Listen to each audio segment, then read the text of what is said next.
ప్రియ దేవుని బిడ్డలారా, బైబిల్ చదవటం వినటం వల్ల మనలో విశ్వాసం పెరుగుతుంది. మన మార్గానికి త్రోవ చూపుతుంది. సమస్త జనులను శిష్యులనుగా చేయుడి మత్తయి 28:19 వచనంలో దేవుని వాక్యం తెలియచేస్తోంది.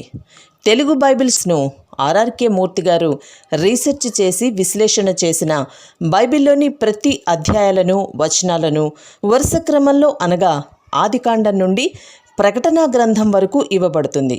ప్రతి ఒక్కరూ ఆధ్యాత్మికంగా విశ్వాసంలో బలపడి మీ జీవితంలో ఎదుర్కొంటున్న సమస్యల నుండి విడుదల పొందండి.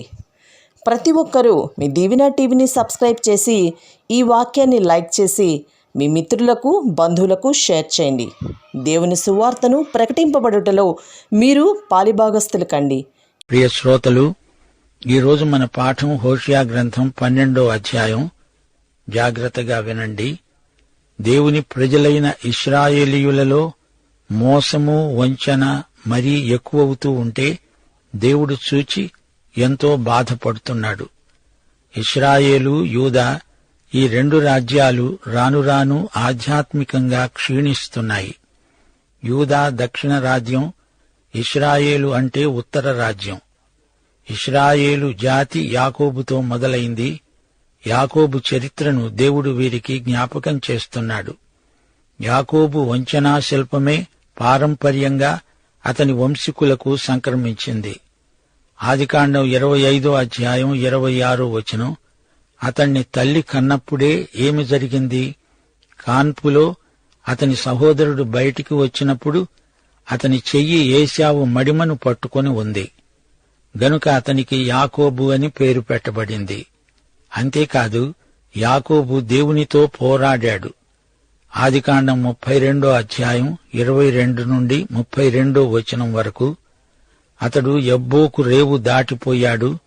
ఆ రాత్రి యాకోబు ఒక్కడే మిగిలిపోయాడు. తెల్లవారే వరకు ఒక నరుడు అతనితో పెనుగులాడాడు. అతడు యాకోబు తొడగూటి మీద కొట్టాడు. యాకోబు తొడగూడు బాగా దెబ్బతిన్నది. దేవుడన్నాడు, నీవు దేవునితో మనుష్యులతో పోరాడి గెలిచావు గనుక ఇక మీదట నీ పేరు ఇశ్రాయేలే కాని యాకోబు అనబడదు. తెల్లవారినప్పుడు యాకోబు దెబ్బతిన్న తొడతో కుంటుతూ నడిచాడు. ఆదికాండం 35వ అధ్యాయంలో యాకోబు తిరిగి బేతేలుకు వచ్చాడు. దేవుడతణ్ణి ఆశీర్వదించాడు. ఇప్పుడు ఇశ్రాయేలు, యూదా దేవుని వద్దకు తిరిగి రావాలి అని దేవుడు ప్రవక్త ద్వారా పిలుస్తున్నాడు. వారు తమ పాపాలను గురించి పశ్చాత్తప్తులవ్వాలి అని దేవుడు కోరుతున్నాడు. అంతేకాదు, వీరు గర్వించి కన్నుగానకుండా ఉన్నారు. ధనవృద్ధి చేసుకుంటున్నామని ప్రగల్భాలు పలుకుతున్నారు. బీదలను మోసం చేసి వీరు డబ్బు సంపాదించారు. ఈ విషయంలో దేవుడు వీరిని ఎంతో గద్దిస్తున్నాడు. ఇప్పుడు వివరాలు వినండి. హోషేయ 12వ అధ్యాయం 1 నుండి 6వ వచనం వరకు. ఎఫ్రాయిము గాలిని మేస్తున్నాడు, తూర్పు గాలిని వెంటాడుతున్నాడు. మానక దినమెల్లా అబద్ధమాడుతూ బలాత్కారం చేస్తున్నాడు. జనులు అషూరీయులతో సంధి చేసుకుంటారు, ఈజిప్టుకు తైలము పంపిస్తారు. యూదావారి మీద యెహోవాకు వ్యాజ్యం పుట్టింది. యాకోబు సంతతి వారి ప్రవర్తనను బట్టి ఆయన వారిని శిక్షిస్తాడు. వారి క్రియలను బట్టి వారికి ప్రతీకారం చేస్తాడు.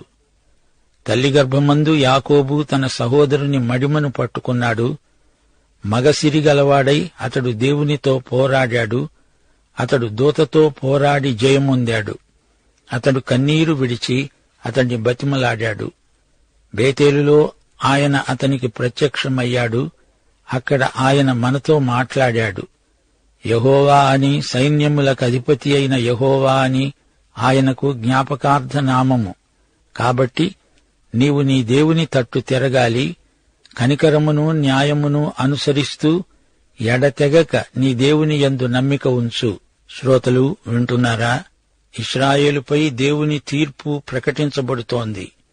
ఎఫ్రాయిము గాలిని మేస్తున్నాడు, తూర్పు గాలిని వెంటాడుతున్నాడు. తూర్పున అరేబియా ఎడారి ఉంది. అక్కడ ఎండలు మండిపోతూ ఉంటాయి. అక్కడి నుండి తీవ్రమైన వడగాలులు వీస్తూ ఉంటాయి. తూర్పుగాలిలాగే అషూరీయులు నీ మీదికి వచ్చి పడతారు, దండెత్తుతారు. యాకోబు పుడుతూ ఏశావు మడిమె పట్టుకొని పుట్టాడు. తల్లి గర్భములో శిశువు ఉన్న 9 నెలలు ఆ శిశువు భవిష్యత్తుపై ఎంతో ప్రభావం చూపే సమయం. తల్లి గర్భమందు శరీరం ఏర్పడమే కాదు, ఆ వ్యక్తి సౌశీల్యానికి కూడా అంకురార్పణ అక్కడే జరుగుతుంది. తల్లి గర్భములో ఉండగానే తనెలాంటివాడో యాకోబు చూపాడు. తనే ముందు పుట్టాలని అతని తాపత్రయం. ఏశావే ముందు పుట్టాడు, కాని అతన్ని వెనక్కు లాగుదామని అతని ప్రయత్నం. తానే జ్యేష్ఠుణ్ణైపోదామనే ఆలోచన తల్లి గర్భంలోనే అతనికున్నది.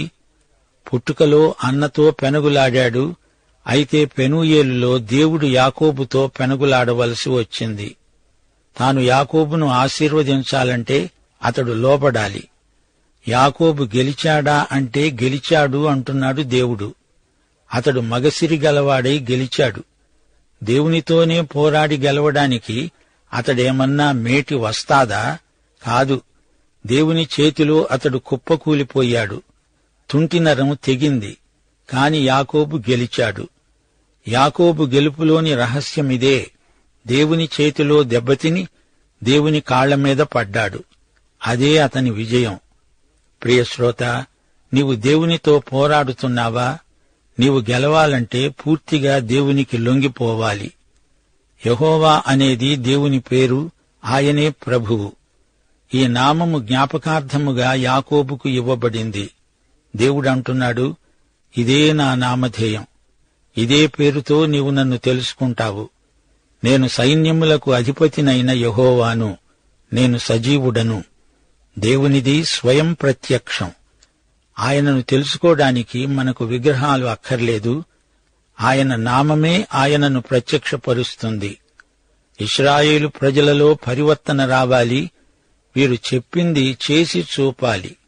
ఎంత ఘోర పాపి అయినా దేవుని దగ్గరికి వస్తే, ఆయన యందు నమ్మిక ఉంచితే బాగుపడతాడు. ఒక జాతిగా వారందరూ కదలి రావాలి.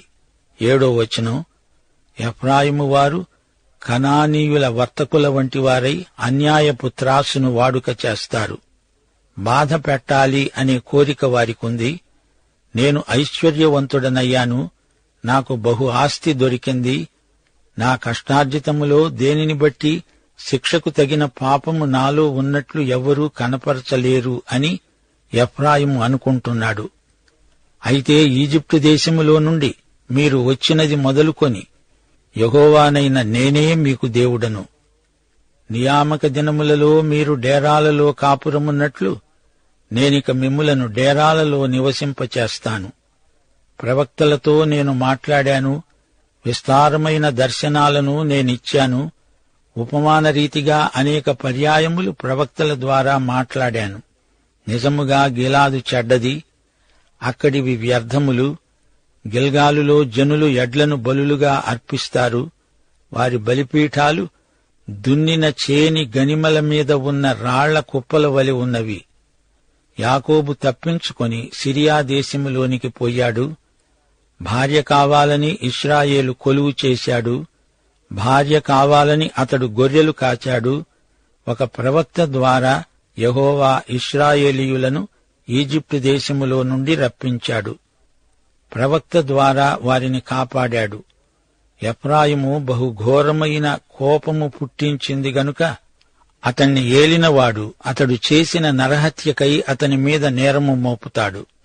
అతడు పరులకు అవమానము కలుగజేసినందుకై నేనతన్ని అవమానపరుస్తాను. చూచారా, వీరు తమ వృత్తి వ్యాపారాలలో మోసం చేస్తున్నారు. అది దేవునికి బొత్తిగా ఇష్టం లేదు. దేవుడు మోసాన్ని ఎన్నటికీ ఆమోదించడు. డబ్బుంది గదా అని ఎఫ్రాయిము మిడిసిపడుతున్నాడు. అయితే అది అన్యాయంగా సంపాదించిన డబ్బు. అదంతా దేవుని దీవెన అనుకుంటున్నాడు. ఆత్మవంచన చేసుకుంటున్నాడు. అదంతా దేవుడు చూస్తూనే ఉన్నాడు. వారిని క్రమశిక్షణలో పెట్టి దండిస్తాడు, విడిచిపెట్టడు. గిలాదులో అక్రమం విస్తరిస్తోంది. గిలాదులో గుగ్గిలం కరువైపోయింది. గుగ్గిలం గాయాలను నయం చేసే ఓషధి, కాని ఇప్పుడు గిలాదు గాయాలు చేస్తోంది. గిలాదు పాపనగరమైపోయింది. ఎఫ్రాయిము రక్త అపరాధం అతని నెత్తిమీదికే వస్తుంది. ఎఫ్రాయిములో అపరాధ భావన ఉంది. అతనికి మరణశిక్షే తగింది. రక్తం చిందించాడు. అతని పాపం తాలూకు అపరాధ మనస్సాక్షి అతణ్ణి తొందర చేస్తోంది. ఇశ్రాయేలు దేవుని నుండి తొలగిపోయాడు గనుక దేవుడు ఎఫ్రాయిమును తీర్పు కిందికి తేవలసి వచ్చింది. యాకోబు మునుపు మోసగాడే, అయితే ఆ తరువాత హృదయపూర్వకంగా దేవుని వైపు తిరిగాడు. అతని సంతతి వారు అలాగే ఇప్పుడు దేవుని తట్టు తిరగాలి. వారి మనస్సు కరగాలి. వారు దేవుని ప్రజలైనప్పుడు దేవుని సహాయం కోరాలి. దైవానుగ్రహం కోసం ఆయన వైపే చూడాలి గాని మనుష్యుల నుండి సాయం పొందే ప్రయత్నం చేయకూడదు. ఇశ్రాయేలు ప్రజలు ఏం చేస్తున్నట్లు? ఇతరులను మోసగించడమే కాదు, తమను తామే మోసపుచ్చుకుంటున్నారు. తమ మోసం బయటపడదులే అని ధీమాగా ఉన్నారు. ఎక్కువ దుర్మార్గానికి అలవాటు పడ్డవారి మనస్సాక్షి మొద్దుబారిపోతుంది. వాత వేయబడిన మనస్సాక్షి. తమ స్థితి తమకే తెలియదు. మేము బాగానే ఉన్నాము అనుకుంటారు, గొప్పలు చెప్పుకుంటారు కూడా. ఈజిప్టు నుండి బయటికి వచ్చి అరణ్య ప్రయాణాలు చేస్తూ ఇశ్రాయేలీయులు గుడారాలలో నివసించారు. యాకోబు వీరి మూలపురుషుడు. సిరియా ప్రదేశానికి పారిపోయాడు. శత్రువులు అతని సంతానాన్ని అక్కడికే బందీలుగా తీసుకుని పోతారు. సిరియా అష్షూరు రాజ్యంలో ఒక భాగం. మోషేను ఒక ప్రవక్తగా పేర్కొనడం జరిగింది. ఇశ్రాయేలు వారిని గురించి శ్రద్ధ వహించేందుకు దేవుడు మోషేను వాడుకున్నాడు. మా శ్రోతలకు జ్ఞాపకముందా? ఎఫ్రాయిము అంటే ఇశ్రాయేలు జాతిని ఉద్దేశించి దేవుడు ఎఫ్రాయిము అని పిలుస్తున్నాడు. హోషియా గ్రంథంలో అందుకే ఎఫ్రాయిము పేరు ఎన్నోసార్లు సంబోధనగా పలకబడింది. ఎఫ్రాయిము దోషం ఎంతగా మితిమీరిందంటే ఇక దేవుడు దాన్ని చూచి చూడనట్లు ఊరుకోడు. శ్రోతలు వింటున్నారా? ఈ అధ్యాయంలో ఇశ్రాయేలు గత చరిత్రను దేవుడు వారికి జ్ఞాపకం చేశాడు. చరిత్ర నేర్పే పాఠాలు వారు నేర్చుకోకపోతే చరిత్రే పునరావృతమవుతుంది. అదే మాట దేవుడంటున్నాడు. యాకోబు పాత పేరు, దేవుడతనికి పెట్టిన కొత్త పేరు ఇశ్రాయేలు. ఈ యాకోబు 12 గోత్రాలకు మూలపురుషుడు. అనగా ఉత్తర దక్షిణ రాజ్యాలు రెండింటికి యాకోబే మూలపురుషుడు. యాకోబు మోసంతో వ్యవహరించాడు. అవే పోలికలు ఈ 12 గోత్రాలకు వచ్చాయి. అయితే యాకోబులో ఒక మంచి గుణముంది. అతడు ఎడతెగక దేవుణ్ణి అన్వేషించిన వ్యక్తి. దేవదూతతో రాత్రంతా పెనగులాడి ఆశీర్వాదాలు కావాలని పట్టుబట్టాడు. గాని యాకోబు వంశీకులకు అట్టి మనస్సు లేదు. తమ నిర్వాకమే ఇదంతా, తమ యోగ్యతలను బట్టే తమకు ఇంత అభివృద్ధి వచ్చిందని విర్రవీగుతున్నారు. యాకోబు విగ్రహాలను తన ఇంటి నుండి పూర్తిగా తొలగించాడు. ఆదికాండం 35 అధ్యాయం 2వ వచనం. యాకోబు తన కుటుంబంతో అన్నాడు, మీ వద్దనున్న అన్యదేవతలను పారవేసి మిమ్మును మీరు శుచిపరచుకుని మీ వస్త్రాలు మార్చుకోండి. మనము లేచి బేతేలుకు వెళ్ళుదాము. అయితే ఈ యాకోబు సంతతివారు విగ్రహాలను వదిలిపెట్టలేకపోతున్నారెందుకని? హోషియా ఇశ్రాయేలు ప్రజలను సవాలు చేస్తూ అన్నాడు, మీరు ప్రేమ, న్యాయము అనే జీవిత నియమాలను అతిక్రమిస్తున్నారు. జాగ్రత్త. ప్రేమ, నీతి, న్యాయములు దేవుని సౌశీల్యానికి పునాది. దేవుని ప్రజలకు ప్రేమ, నీతి, న్యాయాలు అనేవి ముఖ్య లక్షణాలు. ప్రేమ, నీతి ఈ రెండిటి మధ్య సమతౌల్యం పాటించడం అంత సులభమేమీ కాదు. కొందరు ప్రేమిస్తారు గాని మరో చెంప అవినీతికి పాల్పడతారు.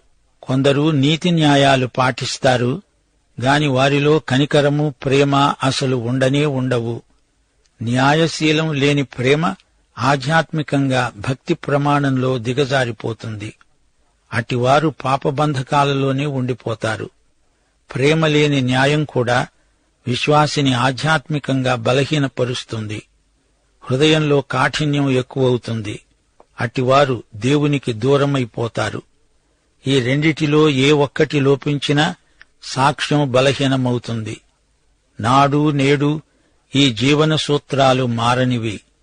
ఈ రోజున దేవుని సంఘం ప్రేమను, నీతి న్యాయాలను సమపాళంలో కనపరచాలి, అభ్యసించాలి, ఆచరించాలి.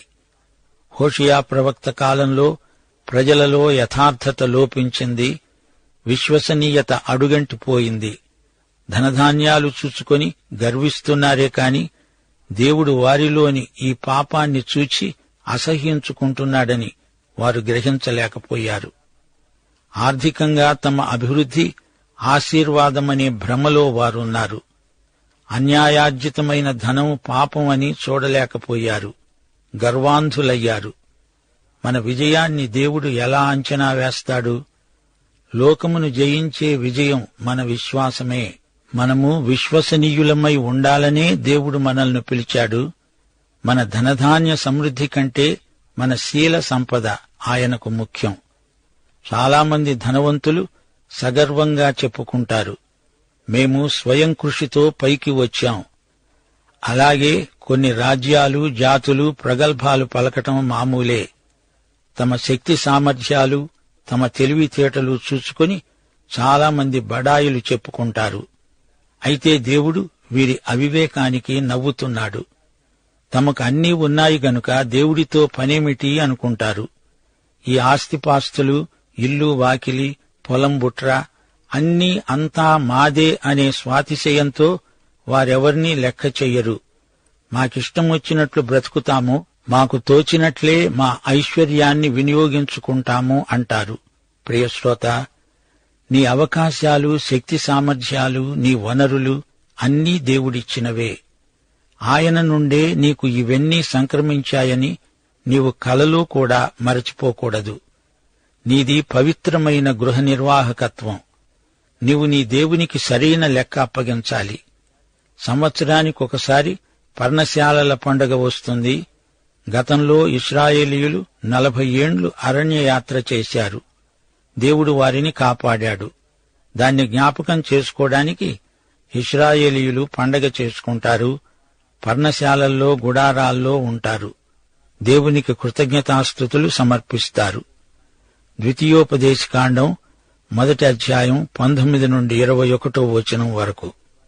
అయితే ఇప్పుడు వారికి గతం ఎలా గడిచిందో జ్ఞాపకం చెయ్యడానికి అందర్నీ తిరిగి గుడారాలలోకి క్రిందికి దించుతాడు దేవుడు. ఇది పండగ కాదు, నిజమైన బంధకాలలోకి దేవుడు వారిని రప్పిస్తున్నాడు.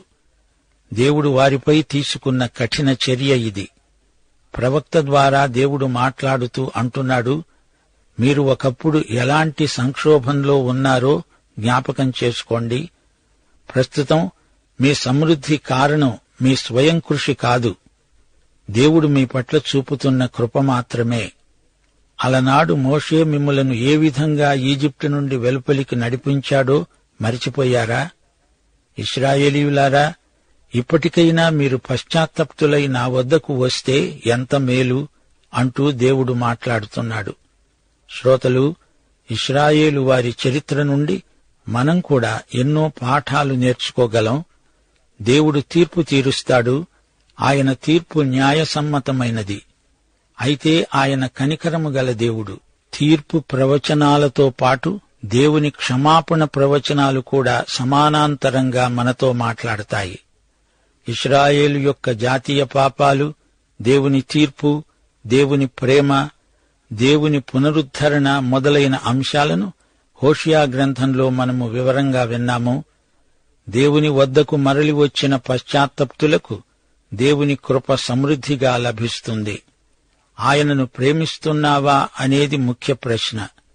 నీ పని, నీవు సాధించిన విజయాలు, నీ గొప్పతనం అన్నీ అవతల పెట్టేసి విరిగి నలిగిన హృదయంతో ఆయన ఎదటికి వచ్చి, ప్రభూ, నిన్ను ప్రేమిస్తున్నాను అని హృదయపు అట్టడుగు నుండి చెప్పగలిగితే అది చాలు అంటున్నాడు దేవుడు. పాఠం సమాప్తం. ప్రభు అయిన యేసుక్రీస్తు వారి కృప, తండ్రి అయిన దేవుని ప్రేమ, పరిశుద్ధాత్మ యొక్క అన్యోన్య సహవాసము, సమాధానము మనకందరికీ సదాకాలము తోడై ఉండునుగాక. ఆమేన్.